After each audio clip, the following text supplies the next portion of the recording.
할렐루야. 우리 2022년에 들어와서 1월달 지금 계속해서 설교는 1년 내내 우리가 하나님 앞에 구할 것에 대하여서 계속해서 말씀을 나누고 있습니다.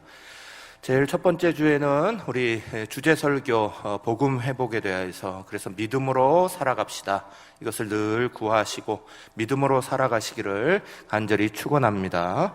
두 번째 주에는 복 있는 사람 말씀 나누었습니다. 그래서 바람에 나는 겨와 같이 이쪽 저쪽 향방 없이 흘러다니는 것 아니라 하나님 말씀 안에서 말씀 보시면서 그 말씀의 뿌리를 깊이 내리고 시절을 따라 열매 맺는 복 있는 사람 되시기를 간절히 축원합니다. 세 번째 주에는 예수님의 사랑 나누었습니다. 예수님의 그 사랑, 우리가 예수님께서 본을 보이신 것처럼 우리도 예수님의 사랑 안에 충만하게 거하고요, 그 사랑 실천하면서 사랑의 열매를 맺도록 계속 구해야 됩니다. 세상이 복잡해지고 어려워지고 올해는 특별히 여러 가지 혼란스러움이 많을 텐데, 그 혼란스러움에 이리저리 휘둘리시기보다 예수님의 사랑의 열매 우리의 삶 속에서 반드시 맺혀가시기를 다시 한번 간절히 축원합니다. 오늘은 네 번째로 우리 가정의 경건에 대해서 말씀을 나눕니다. 가정의 경건을 구해야 합니다. 우리가 1년 내내 기도하고 구해야 되는 가장 중요한 제목 중에 하나는 가정의 경건입니다. 그리고 그 믿음의 뿌리가 우리뿐만 아니라 우리의 자손들, 우리 자녀들, 자손들 계속해서 이어져서 믿음의 명문 가문 될 수 있도록, 그 기도 제목은 절대 빼놓을 수 있는 기도 제목이 아닙니다. 반드시 하나님 앞에 매일 새벽마다 구하시고 때때마다 구하시고 하나님의 은혜가 함께 하시기를 다시 한번 간절히 축복합니다. 가정의 경건에 대해서 이렇게 말씀을 나눌 때 이 부분이 굉장히 아픈 부분이 되시는 성도들이 많다는 걸 제가 알고 있습니다. 가정의 경건이 쉽지 않죠. 자녀들에게 이것을 가르치는 것이 쉽지 않고, 그것을 정말 함께 전달하는 것 자체가 너무너무 무거운 십자가이고 짐일 때가 많습니다. 그러하기에 우리의 입으로 설득해서 되는 문제가 아닙니다. 그렇다고 절대 포기할 수 없는 겁니다. 그래서 우리는 하나님 앞에 1년 내내 간구하고 기도해야 되는 겁니다. 가정의 경건 말씀 이렇게 나눌 때에 힘들게 생각하시는 분도 많겠지만, 그러나 오늘 제목이 써 있는 것처럼 이것이 진짜 우리의 삶의 미래적인 복과 저주를 나누는데 아주 결정적인 부분을 차지합니다. 계속해서 구하시기를 간절히 축복합니다. 오늘 말씀 나누면서 부끄럽지만 제가 제 간증 잠깐 하면서 말씀을 좀 시작하려고 합니다. 저는 아시는 바와 같이 하나님께서 정말 놀라운 복을 많이 주셨다. 이번 설날 준비하면서 저는 설 앞두고 이렇게 기도하는 중에 하나님이 저에게 주신 복이 너무너무 감사하다, 이런 생각을 많이 합니다. 일용할 양식을 주실 뿐만 아니라 또 하나님께서 정말 온 가정, 양가의 온 가정이 정말 예수 믿게 하신 것도 너무너무 감사한 기도 제목이고요. 또 하나님께서 저를 목사 삼아 주셔서 주의 일을 하게 하시고 좋은 교회 이렇게 담임하면서 이렇게 나아갈 수 있도록 길 열어주신 건 너무너무 감사하다, 그런 생각합니다. 그런데 그거보다 더 큰 감사거리가 저한테 생겼어요. 그래서 같이 나누고자 합니다. 저는 아시다시피 30대 초반부터 40대 초반까지 선교사로 나가 있었습니다.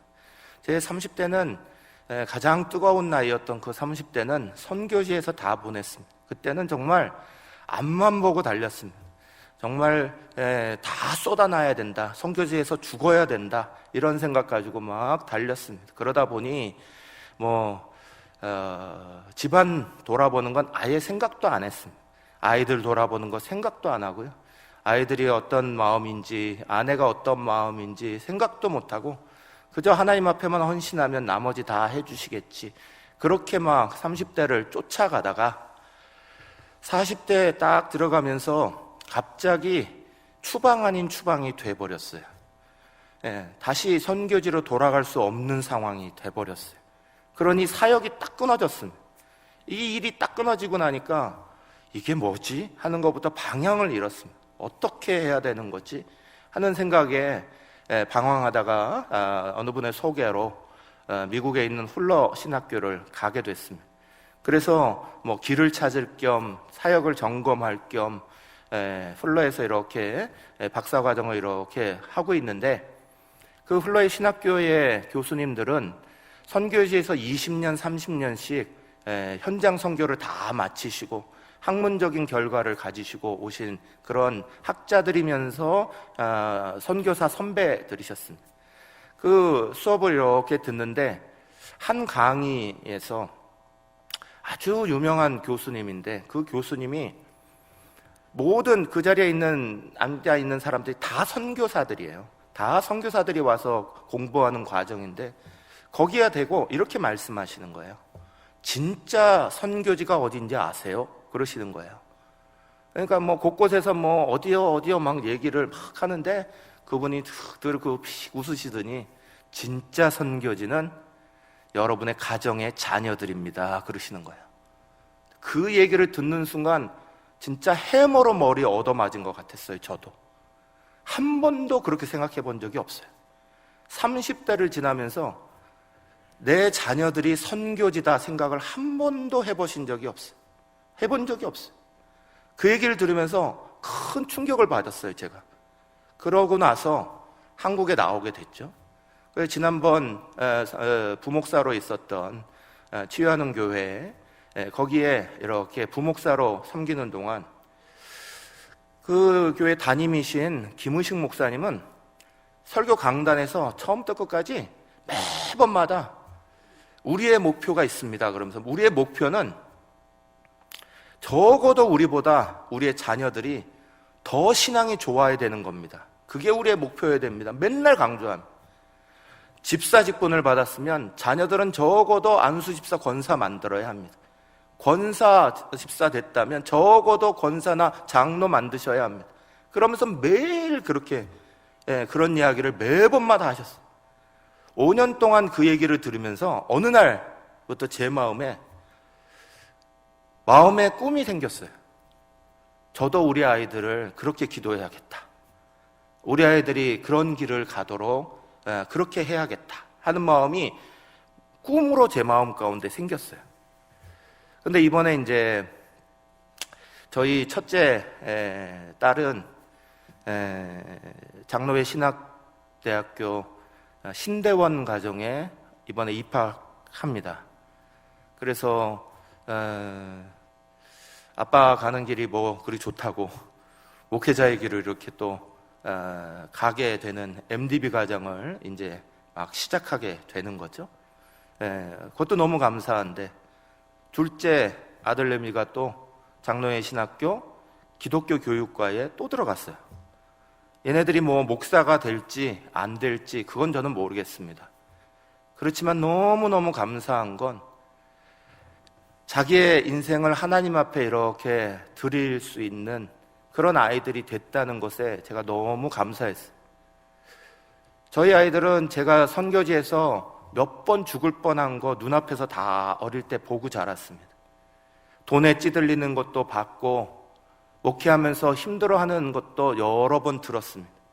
그럼에도 불구하고 하나님 앞에 자기의 인생을 이렇게 드리겠다고 결단하고 나아가는, 물론 앞으로 또 수많은 어려움과 자리들을 만나겠지만 그래도 그 단추를 끼고 있는 저희 첫째도 둘째도 그 길을 가고 있다는 게 저에게는 너무 큰 감사거리가 됐어요. 사랑하는 여러분, 저는 제 자랑하려고 지금 여러분에게 말씀드리는 게 아닙니다. 자녀들을 향하여서 믿음의 꿈을 꾸시기를 간절히 축복하고요. 하나님이 정말 가장 귀하게 여기시는 그 자리가 어디인지를 우리 부모들이 믿음의 눈으로 볼 수 있기를 간절히 축원합니다. 오늘 말씀이 거기에 대한 말씀입니다.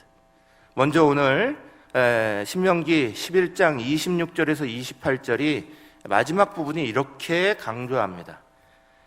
내가 오늘 복과 저주를 너희 앞에 두나니 너희가 만일 내가 오늘 너희에게 명하는 너희의 하나님 여호와의 명령을 들으면 복이 될 것이요 너희가 만일 내가 오늘 너희에게 명령하는 도에서 돌이켜 떠나 너희의 하나님 여호와의 명령을 듣지 아니하고 본래 알지 못하던 다른 신들을 따르면 저주를 받으리라. 아멘. 사랑하는 여러분, 하나님께서 이스라엘 백성을 가나안 땅에 딱 집어넣기 전에 마지막에 이 말씀을 선포하고 계시는 거예요. 그 가나안 땅, 하나님이 약속하신 땅이 쫙 열리는 그 앞에서 너희 앞에 복과 저주가 있다 말씀하고 계십니다. 우리의 삶을 살아갈 때 하나님께서 복과 저주의 길이 있다라고 밝히십니다. 우리는 다 생각하기를 그 누구도 저주의 길을 가고 싶어 하는 거 없어요. 하나님으로부터 저주받는 삶을 어떻게 생각이나 할 수 있겠어요? 다 복받기를 원합니다. 복의 길이 열리길 바라는 게 모든 사람의 마음입니다. 그런데 하나님이 그냥 복만 있는 게 아니라 너희 앞에는 복과 저주가 같이 놓일 거야 라고 말씀하시는 거예요. 이 복과 저주가 같이 있다는 말씀의 의미는 이런 겁니다. 너희가 가야 되는 길이 있고 가야만 하는 길이 있고 절대 가서는 안 되는 길이 있다는 거예요. 인생의 길을 살아갈 때 아무렇게나 인생의 자리를 걸어가는 게 아니고 가나안 땅을 들어갈 때 가나안 땅에서 너희가 마음대로 살아야 되는 게 아니라 복을 받을 길, 하나님이 함께 하시는 길을, 복 받을 길을 가야만 하는 것이고 복받지 않을, 하나님으로부터 저주받고 하나님이 더 싫어하시는 길에 대해선 철저하게 가지 말아라 선포하고 계시는 거예요. 이건 말 그대로 하나님의 선포입니다. 우리 앞에, 우리의 미래에 복과 저주가 놓여 있어 라고 말씀하시는 거예요. 그 저주라는 말이 우리의 마음에 걸리죠. 저주라는 말을 바꾸면 이런 거예요. 영적 패망이에요. 영적인 패망의 길이 열린다는 거예요. 지금은 마치 살아있는 것처럼 보이나 잘 되는 것처럼 보이나 그 필경은 패망의 길이다. 마태복음에 보면 좁은 길이 있고 넓은 길이 있는데 처음에 들어갈 때는 그 좁은 길 가는 사람 별로 없고 다 좋은 길, 넓은 길로만 가려고 하는데 그 길은 결국 패망의 길이다. 지금은 살아있는 것처럼 보이고 지금은 잘 되는 것처럼 보이고 지금은 많은 사람 열리는 것처럼 가는 길처럼 보이는데 그 길이 패망의 길이 되면 안 되잖아요. 여러분 옆에 있는 꽃이 있습니다. 여기 지금 꽃꽂이를 예쁘게 해놓으셨어요. 우리 집사님이 이거 하실 때마다 맨날마다 볼 때마다 매주마다 은혜 받습니다. 그렇지만 사랑하는 여러분, 이미 뿌리에서 잘려졌습니다. 한 주 지나가면 시들기 시작할 건, 시들시들하고 결국은 죽게 될 건. 지금은 화려해 보입니다. 지금은 좋아 보입니다. 그러나 뿌리가 잘리면 반드시 패망을 연결하게 됩니다. 성경은 우리 가운데 이것을 분명히 밝히십니다. 우리 앞길에 복의 길만 있는 게 아니라 복과 저주의 길이 있다. 그래서 이 말씀이 신명기 27장 28장 되면 다시 반복돼요. 그 복과 저주의 길을 완전히 반복하고 계시는데 그 반복에서 이렇게 말씀하고 계십니다. 너희가 가나안 땅에 들어가면 제일 먼저 할 일이 있어. 먼저 모든 지파들이 에발산 그리심산 있는 그 골짜기로 가라는 거야. 에발산 그리심산이 딱 서 있는 양쪽에 있고 골짜기가 이렇게 있는 자리가 있습니다. 거기에 가서 에발산에다가 먼저 큰 돌들을 찾아서 세우라는 거예요. 그 세워서 그 돌에다가 하얀색으로 석회를 칠하라는 거예요. 산은 까만데 그 산에다가 하얀 돌을 만들라는 거예요. 큰 돌들이, 하얀 돌들이 서 있어요. 그 하얀 돌들이 뭐냐?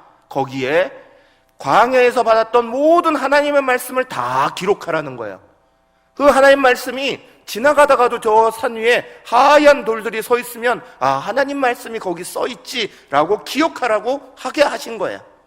두 번째 뭐 하라고 그랬냐? 반은 지파의 12지파 중에 절반은 그리심산 축복의 산에 올라가라고 그랬고요. 절반 나머지 6지파는 에발산이라는 저주의 산에 올라가라는 거예요. 그래서 그 위에서 서로 축복과 저주의 말을 한 번씩 하라는 거예요. 특별히 레위인이 앞에서 저주의 말을 막 이끌면 모든 백성이 그 골짜기에 대고 소리 지릅니다. 이렇게 하면 저주를 받을 것이요. 그러면 아멘 아멘 그럽니다. 저주를 받을 것이요. 그러면 아멘 하고 답하는 걸 12번이나 하라고 강조하고 있어요. 사랑하는 여러분, 하나님은 시각적으로도 보이시길 원하고 청각적으로도 듣기를 원하신 거예요.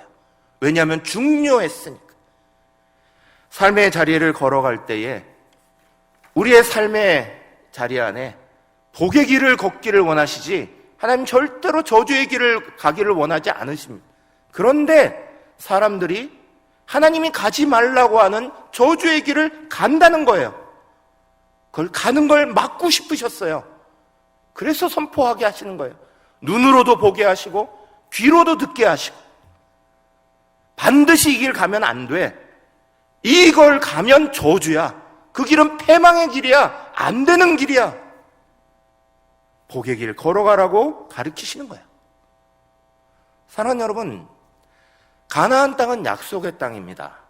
하나님이 약속하신 젖과 꿀이 흐르는 땅입니다. 그런데 이 젖과 꿀이 흐르는 땅에 아주 특별한 특징이 있다고, 오늘 우리가 읽은 신명기 11장 말씀, 우리가 읽은 본문 앞부분에 보면 10절부터 12절에 이렇게 특별하다고 써 있어요. 제가 읽겠습니다.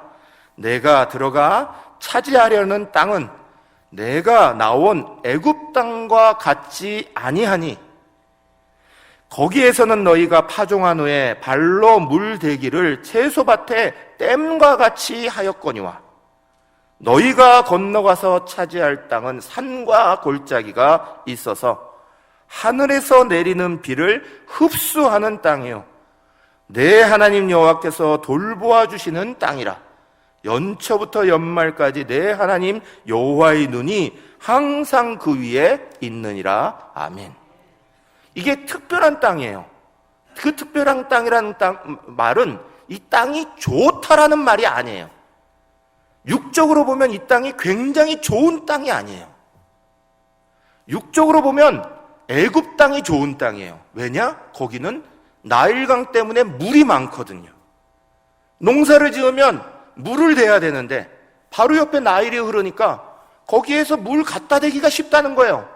그런데 하나님 말씀하시기를 이 땅은 애굽 땅 같은 땅이 아닐 거야, 이렇게 말씀하세요. 물을 대기 쉬운 땅이 아니라는 거예요. 거기에는 하나님이 돌보셔서 하나님의 은혜 가운데 있으면 하나님이 이른 비 늦은 비를 내리셔서 땅이 비를 받게 하지만 아니면 척박한 땅이 된다는 거예요. 이 땅은 오히려 물을 흡수하는 땅에다 돼 있어요. 물이 흐르는 땅이 아니라 물이 없어지는 땅이라는 거예요. 근데 그때마다 연초부터 연말까지 하나님이 지켜보시고 필요하면 때때마다 은혜 주실 땅이라는 거예요. 가나안 땅이 약속의 땅인 이유는 이것 때문에 약속의 땅이에요. 이것 때문에 좋은 땅이에요. 하나님이 계시기 때문에 좋은 땅이에요. 하나님이 보고 계시기 때문에 축복의 땅인 거예요. 원래 나일강처럼 비옥한 토지가 열려있는 땅이 아니에요. 그 비옥한 땅에서 애굽 사람들은 다른 신 섬기고 게으르고 거기서 무너져 갔습니다. 제가 IMF 그 즈음에 우리나라 상황과 그리고 그 이후에 우리나라 상황을 이렇게 가만히 생각할 때 비교되는 나라 하나가 있었어요. 말레이시아입니다. 여러분 기억하실지 모르겠지만 IMF를 우리나라만 겪은 게 아니었어요. 그때 똑같은 IMF를 바로 그 시기에 말레이시아라는 나라도 똑같이 겪었어요.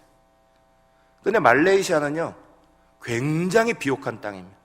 1년 내내 따뜻한 기후고, 그래서 거기에 저야 자원이 얼마나 많은지, 말레이시아는 IMF를 어떻게 극복했는지 아십니까? 말레이시아는 IMF 딱 와서 국가 부도가 났는데 그냥 지하 자원 몇 개 팔아가지고 그냥 끝내버렸어요. 국민들이 뭐 다시 힘 모으고 뭐 이런 거 필요도 없었어. 우리나라는 잘 아시듯이 자원도 없고 뭐 할 게 없었어요. 그래서 금 모으기 하고 다시 부지런하게 일하고 열심을 다하고, 무엇보다도 한국교회가 깨어나갔고요. 얼마나 기도하고 하나님 붙잡았는지 모릅니다. 그 결과 시간이 지났어요. 말레이시아는 지금도 그 수준이에요. 지금도 그냥 그래요. 대한민국은 엄청난 발전을 했어요. 세계에서 내놓으라는 몇 번째 경제대국으로 급성장을 이루기 시작했어요. 사랑하는 여러분, 땅이 좋은 게 애굽 땅이기 때문에 되는 게 아니에요. 오늘 하나님의 복의 가장 중심은 하나님이 계시는 거예요. 가나안 땅이 약속의 땅인 이유는 하나님이 연초부터 연말까지 돌보시겠다 약속하셨어요. 그래서 연이어 나오는 말씀에 신명기 11장 13절에서 15절이 이렇게 말씀합니다. 내가 오늘 너희에게 명령하는 내 명령을 너희가 만일 청종하고 너희의 하나님 여호와를 사랑하여 마음을 다하고 뜻을 다하여 섬기면 여호와께서 너희 땅에 이른 비와 늦은 비를 적당한 때에 내리시리니 너희가 곡식과 포도주와 기름을 얻을 것이요 또 너희 가축을 위하여 들에 풀이 나게 하시리니 내가 먹고 배부를 것이라. 아멘. 하나님은 가나안 땅에 괜히 보내신 게 아니에요. 그 땅은 원래 다 좋아서 열매들이 잘 맺혀나는 그런 땅이 아니에요.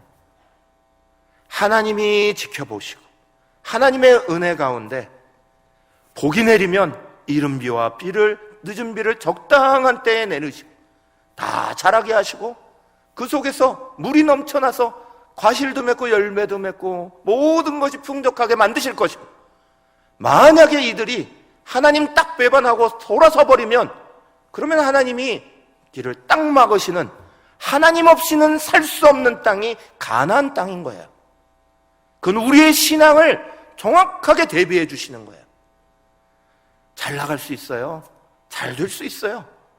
사랑하는 여러분, 예수 안 믿어도 잘 산다. 어휴, 저 사람은 예수 안 믿는데 어떻게 저렇게 잘 살아? 로마서 1장을 읽어보십시오. 하나님이 이미 내버려 두셨다 표현하고 계세요. 하나님이 이런 사람들은 내버려 두셨다 표현합니다. 사랑의 하나님이 끝까지 그들을 붙잡지 아니하시고 그 상실한 마음대로 내버려 두셨다. 3번이나 반복해요, 이 단어를. 진짜 복이 뭔가요? 하나님이 함께 하셔서 그 하나님의 은혜가 우리의 삶에 때를 맞춰서 채워주시는 게 복이에요. 아무리 좋은 땅이어도 아무리 좋은 거라도 때를 따라 그 은혜를 만나지 못하면 열매 못 맺는 거예요. 과실 못 맺는 거예요. 그게 하나님이 주시는 복이다. 우리 가운데 분명히 가르치시면서요, 복과 저주의 길이 분명하다 가르치시는 거예요. 복의 길을 따라라. 하나님 가기 원하지는 않는 그 저주의 길, 그 길 가지 마. 하나님 원하시는 길 가. 말씀하시면서 오늘 우리가 읽은 그 말씀의 앞부분에 신명기 11장 18절에서 21절이 이렇게 선포합니다. 같이 읽겠습니다. 이 말씀은 이러므로 너희는 나의 이 말을 너희의 마음과 뜻에 두고 또 그것을 너희의 손목에 메어 기호를 삼고 너희 미간에 붙여 표를 삼으며 또 그것을 너희의 자녀에게 가르치며 집에 앉았을 때든지 길을 갈 때든지 누워 있을 때든지 일어날 때든지 이 말씀을 강론하고 또 내 집 문설주와 바깥문에 기록하라. 그리하면 여호와께서 너희 조상에게 주리라고 맹세하신 땅에서 너희의 날과 너희의 자녀의 날이 많아서 하늘이 땅을 덮는 날과 같으리라. 아멘. 하나님이 이 복을 우리 가운데 받아라 말씀하시는 거예요. 복의 길 가라. 근데 이 말씀은 어디서 많이 본 말씀 같지 않아요? 신명기 6장에서 이미 하신 말씀이에요. 신명기 6장에서 말씀하신 걸 신명기 11장 와갖고 또 반복하는 거예요. 왜 반복해요? 중요하니까. 너 혼자 복 받는, 너 혼자 믿음 생활 하라는 게 아니라는 거예요. 그 가정이 하나님의 복을 받기를 구하라는 거예요. 우리의 가정이 하나님의 복 받는 가정으로 서나가라는 거예요. 사랑하는 여러분, 믿음이 좋았던 그 부모님의 신앙을 이어받지 못하면 그 가정이요, 정말 맨 마지막에 장례 때 예배도 못하는 가정 됩니다. 저 우리 교회 와서, 중앙교회 와서 지금 7년째입니다. 그동안에 장례 많이 치르면서 정말 안타깝게 봤던 거 여러 번 있어요. 예수 믿으시고 잘 혼자 나오셨는데 그 자녀들이 안 믿었어요. 나중에 가서 예배를 못 드리게 하는 거예요. 향 피우고 있는 거예요. 유교식으로 가고 있는 거예요. 부모님이 그렇게 잘 믿고 예배 때마다 놓치지 않았는데 보면서 얼마나 안타까운지 모릅니다. 사랑하는 여러분, 하나님의 은혜의 복은 반드시 우리 가운데 믿음의 자리로 이어져야 되는 거예요. 그게 우리의 사명이고 우리의 하나님께서 우리에게 주신 임무예요. 그걸 소홀히 하시면 안 돼요. 가족 구원, 가족들이 믿음 회복하는 거 힘들죠. 힘든 일이에요. 제일 힘든 일이에요. 제가 여기 와서 지금 7년째인데 7년째 계속 처음부터 끝까지 강조하고 있는 게 이거예요. 저는 가정에 대해서, 가정 구원에 대해서, 가족 믿음에 대해서, 특별히 설, 추석 되면 아시잖아요. 설, 추석 되면 그 한 달 전부터, 최소한 2주 전부터 새벽 예배마다 기도합니다. 같이 기도합시다. 부르짖고 같이 기도합니다. 구원 위하여서, 가족 친지 구원 위하여서, 믿음 잃어버린 우리의 가족들 회복하기 위하여서 부르짖어야 합니다. 놓치지 말아야 합니다. 또 붙잡아야 합니다. 간절히 구하는 거예요. 그래도 안 되는 가정이 많잖아요. 시간 오래 걸리는 가정 많아요. 세상 떠나버린 사람들, 아직 안 돌아오고 있는 자녀들 많다고요. 포기하시렵니까? 아니요, 포기하면 안 되는 거예요. 그거는 끝까지 우리의 십자가고요, 지치지 말고 끝까지 하나님 앞에 간구하고 기도하셔야 되는 중요한 내용이라고요. 사랑하는 여러분, 하나님은 복 주시려고 하는데 중요한 건 뭔지 아세요? 복의 그릇을 뒤집어 놓지 마세요. 복의 그릇을 제대로 놔야 되는 거예요. 이른비 느른비 내릴 때 그 물 받으려면 복의 그릇이 제대로 서 있어야죠. 그릇 뒤집어 놓고는 하나님 복 주세요, 복 주세요, 소용없는 얘기예요. 힘드신 싸움이라는 거 알아요. 일부 예배 끝나니까 바로 한 분이 저에게 다가와서, 목사님 너무 가슴 아파요, 당장 매달리세요. 저도 알아요. 이 이야기를 성도들에게 드리는 게 얼마나 힘들고 어려운 일이라는 거 저도 알아요. 저희 처가도 다 처음에 예수 믿지 않았다고요. 힘들었다고요. 그게 얼마나 가슴에 십자가고 얼마나 어려운 일인지 잘 알고 있다고요. 그럼에도 안 하면 안 되는 거예요. 반드시 1년 내내 붙잡고 기도하고 이루어야 되는 일이지, 이건 안 하면 안 되는 일인 거예요. 복의 길이 있고 저주의 길이 있다 분명히 말씀하시잖아요. 어떻게 자녀들이, 어떻게 자손들이 저주의 길을 간다는데 그걸 가만히 내버려 둘 수 있어요? 사랑하는 여러분, 기도하셔야 합니다. 붙잡으셔야 합니다. 1년 12달 제일 중요한 기도 제목으로 붙잡고 기도하셔야 되는 거예요. 1월 달에 가장 중요한 기도 제목들 여러분에게 지금 알려드리고 있다 말씀드리잖아요. 1년 내내 기도해야 될 거 알려드리고 있는 거예요. 저는 우리 사랑하는 성도들이 큰 은혜, 큰 부흥 받기를 간절히 축복합니다. 여러분 가정 구원받고 여러분 가정 하나님의 은혜 안에 잘 되면 그게 제 복이에요? 여러분들의 복이지.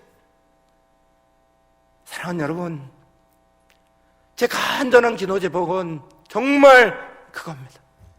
새벽마다 눈물 뿌리며 기도하는 기도 제목은 그겁니다. 여러분 절대 놓치지 마세요. 낙심하지 마세요. 기도하시는 여러분들이 지치시면 안 됩니다. 포기하시면 안 됩니다. 끝까지 부여잡으시고 올 한해 어찌하든지 하나님 또 힘을 주십시오. 또 이기게 해주십시오. 그런데 놀라운 거는요, 복도 저주도 이게 메아리 같은 거예요. 퍼져나가고 돌아오는 거예요. 우리 말씀 한번 읽어볼까요? 신명기 11장 22절에 25절, 우리 가운데 있는 말씀입니다. 말씀 읽겠습니다. 제가 읽습니다. 너희가 만일 내가 너희에게 명하는 이 모든 명령을 잘 지켜 행하며 너희의 하나님 여호와를 사랑하고 그의 모든 도를 행하여 그에게 의지하면 여호와께서 그 모든 백성을 너희 앞에서 다 쫓아내실 것이라. 너희가 너희보다 강대한 나라들을 차지할 것인즉 너희의 발바닥으로 밟는 것은 다 너희의 소유가 되리니 너희의 경계는 곧 광야에서부터 레바논까지와 유브라데 강에서부터 서해까지라.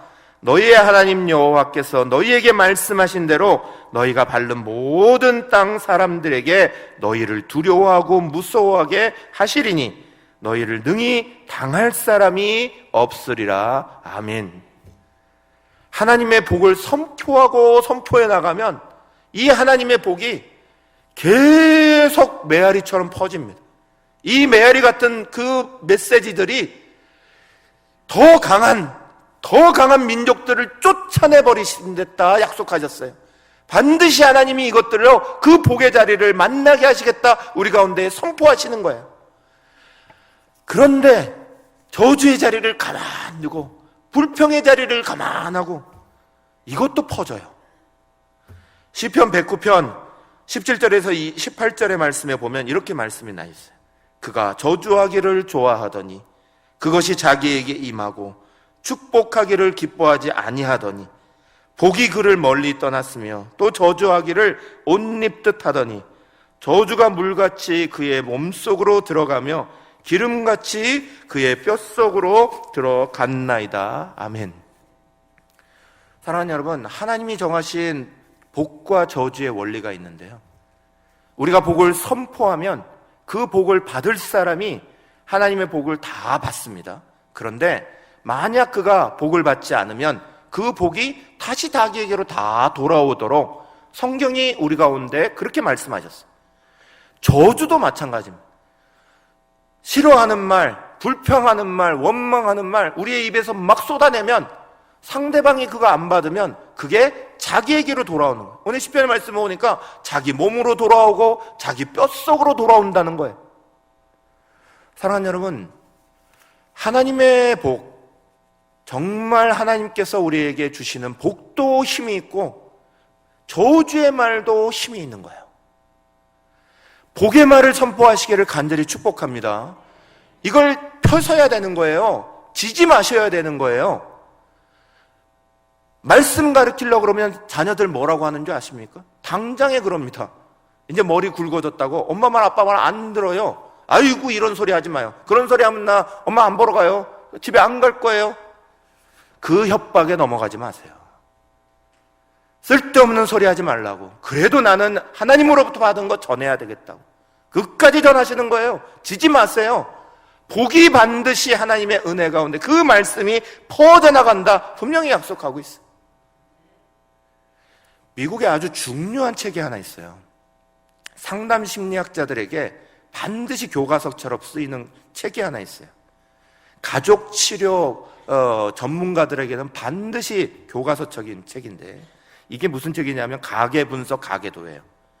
가계분석 가계도라는 책이 두 가정을 집중적으로 연구했어요. 같은 시기에 미국 생활을 하고 있던 비슷한 나이에 비슷한 환경, 그러나 완전히 다른, 하나는 맥스 주커라는 무신론자의 알코올 중독자의 방탕하게 살던 사람을 연구했어요. 그 가문을. 하나는 조나단 에드워드라는 목사님 가정을 연구했어요. 맥스 주커라는 이 가문의 그 후손들이 560명이 태어났는데 그 560명 중에 가계도를 분석해보니 노숙자로 죽어간 사람이 350명이에요. 범죄자가 된 사람이 100여 명이 나오고요. 7명이 살인자로 기소되고 100여 명이 또 알코올 중독자로 전락돼 있었어요. 조나단 에드워드라는 목사님의 가정을 추적해봤어요. 자손만 해도 벌써 한 3배 많아요. 1394명의 자후손이 일어났습니다. 그 후손들을 추적해봤더니 13명이 대학 총장이 나오고요, 65명이 대학 교수가 나오고요, 3명의 상원의원, 3명의 주지사, 30명의 판사, 100명의 변호사, 56명의 의사, 75명의 장교들, 100명의 목사, 선교사들이 나왔어. 이 가게에 흘러가는 거 보고는 깜짝 놀라는 거예요. 근데 이게 남의 이야기인 줄만 아십니까? 한국에 대표적으로 순교의 역사를 가진 교회가 평양 산정현 교회예요. 산정현 교회에 우리가 잘 아는 주기철 목사님이 담임하셨던 교회. 일제의 그 강점기 속에 끝까지 믿음 지키고 신사참배하지 아니하고 고문고문 당하시면서 끝까지 버티시다가 결국 주기철 목사님 순교하셨죠. 그 손자분이 저희 장로회 신학대학교 저 학교 다닐 때 교수셨어요. 그러더니 그분이 지금은 주승중 목사님, 지금은 주한장로교회 우리 교단에서 제일 큰 교회 담임돼 가지고 거기서 지금 사역하고 계시거든요. 그 산정형 교회에 목사님만 순교하신 게 아니에요. 수많은 장로님들도 따라서 끝까지 믿음 지키다가 순교하시고 함께 그랬거든요. 그 중에 유계준 장로님이라는 분이 있어요. 유계준 장로님은 예수 믿기 전에 원래 깡패였어요. 그 동네 아주 유명한 깡패짓 하다가 예수 믿고 완전히 바뀌었어요. 그리고 신앙 끝까지 지키며 순교의 길까지 목사님 따라 끝까지 갔어요. 그 순교하신 유계준 장로님의 후손들, 그 육남 이녀가 첫 번째 자손인데 그 자손 중에 첫째 유기천 박사님이 나중에 남한 내려오셔서 서울법대 학장이 되십니다. 아버지는 깡패였던 분인데 그게 완전히 바뀌어서 서울법대 학장하시고요. 차녀였던 유기준 그 따님은 유기숙 씨, 그분은 국무총리 부인 됩니다. 106명의 자손들이 나오는데 그 자손들 다 뒤져보면 놀라워요. 사랑하는 여러분, 하나님은 우리의 삶 가운데 오늘 우리가 어떤 믿음의 길을 지켜나가느냐에 따라 우리의 가문, 우리의 자리를 넓히십니다. 이제까지 예수를 믿었던, 이제까지 믿지 않았던이 중요한 게 아니에요. 오늘 내가 신앙생활하고 내가 오늘 어떤 믿음의 자리를 유산으로 물려주고 어떤 믿음의 유산을 물려주기 위해서 하나님 앞에 붙잡혀 기도하고 간구하고 메어 달리고 하나님 주시는 복의 길을 가도록 자손들을 가리키고 이끌어내느냐, 그게 우리의 미래적 복과 저주를 만드신다 분명히 선언하고 계신 줄 믿으시길 간절히 바랍니다. 사랑하는 여러분, 설이 오고 가족들 모이는 시간이 가까워집니다. 이때 되면 더더욱이나 기도하시고 준비하셔야 돼요. 코로나 때문에 못 모이니까 그냥 넘어가신 게 아니죠. 영상통화라도 하실 거 아니에요. 그 한마디가 정말 복 있는 말이 되기 위해선 기도로 준비하셔야죠. 아무 말이나 막 하시면 안 되잖아요. 성령으로 충만하셔야죠. 기도하시는 분부터 말씀이 충만하시고 한마디 나오는 말에도 그 말 속에 사랑과 함께 권위 있는 말씀이 증거되도록 만드는 게 우리의 역할이에요. 기도하시길 바랍니다. 올 한 해 동안 절대 가정구원, 가정역사, 가족의 믿음 세워가는 거 놓치시면 안 됩니다.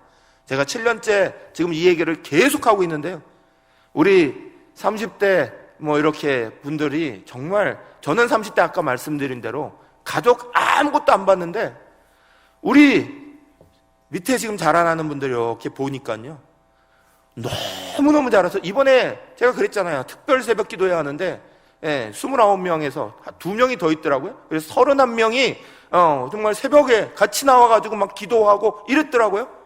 얼마나 이쁜지.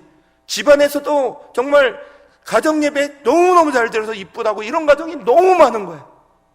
사랑하는 여러분, 이게 소망이에요. 미래적인 하나님의 복의 은혜의 역사를 만들어가는 중요한 단추예요. 절대 놓치지 마시고 포기하지 마시고 끝까지 하나님과 함께 우리의 사명이다, 우리의 임무다, 마지막 주님 나라 갈 때까지 해야 되는 일이다 믿으시기를 간절히 축복합니다. 오늘 말씀 붙잡고 1분 결단하고 잠깐 기도합니다. 이 시간에 잠깐 기도할 때, 하나님 오늘 올 한 해 2022년 가정의 신앙 세워가고 경건 세워가고 하나님 앞에 만들어가는 것 절대 놓치지 않고 계속해서 기도하겠습니다. 결단하며 이 시간 기도하시고 제가 마무리 기도합니다. 기도하겠습니다.